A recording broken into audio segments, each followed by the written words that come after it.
Hi friends, welcome to my channel. ఈరోజు recipe వచ్చి 5 నిమిషాలలో రెడీ చేసుకునే రెసిపీ చూద్దాము. ముందుగా మనము స్టవ్ ఆన్ చేసుకొని కుక్కర్ పెట్టుకొని అందులో శుభ్రంగా కడిగి పెట్టుకున్న కందిపప్పును వేసుకుందాము.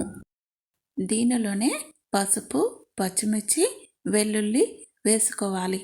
అలాగే కొద్దిగా కారం కూడా వేసుకోవాలి. ఇవన్నీ వేసుకున్న తర్వాత పప్పు ఉడకడానికి సరిపోయేంత వాటరు వేసుకోవాలి. అలాగే ఇందులో మనము ముందుగా కట్ చేసి పెట్టుకున్న గంగావలి ఆకును కూడా ఇందులో వేసుకోవాలి. ఇలా వేసుకొని కుక్కర్ మూత పెట్టుకోవాలి. ఇలా పప్పు ఉడికేంత వరకు ఉడికే లోపల మనము మరొక పక్కకు స్టవ్ ఆన్ చేసుకొని గిన్నె పెట్టుకొని అందులో నూనె హీట్ అయిన తర్వాత జీలకర్ర, ఆవాలు, ఎండుమిర్చి, ఉల్లిగడ్డ ఇవి వేసుకొని బాగా వేయించుకోవాలి. ఇందులోనే జీలకర్ర, మెంతుల పొడి, పసుపు వేసుకొని కలుపుకోవాలి. ఈ పోపు మనకు రెడీ అయిపోయినట్టే. ఇప్పుడు స్టవ్ ఆఫ్ చేసుకోవాలి. ఈ పప్పు రెడీ అయ్యే లోపల మనకు పప్పు ఉడికిపోయింది. ఈ పప్పు బాగా ఉడికిపోయింది.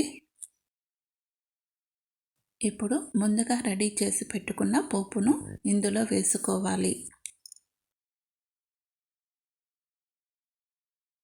ఇక్కడ పప్పు మీకు దగ్గరగా ఉంది అనిపిస్తే, ఇది లూజ్గా ఉండాలి అని అంటే మనకు తగినంత వాటర్ పోసుకోవాలి. అలాగే అందులోనే సాల్ట్ వేసుకొని కలుపుకోవాలి. ఇందులోనే కొద్దిగా చింతపండు వేసుకోవచ్చు. ఇది మీకు ఇష్టం ఉంటే వేసుకోవచ్చు, లేకపోతే స్కిప్ చేయొచ్చు.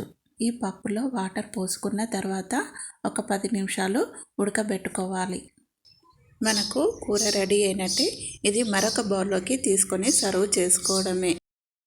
ఈ వీడియో మీకు నచ్చినట్లయితే ఒక లైక్, సబ్స్క్రైబ్ చేయండి.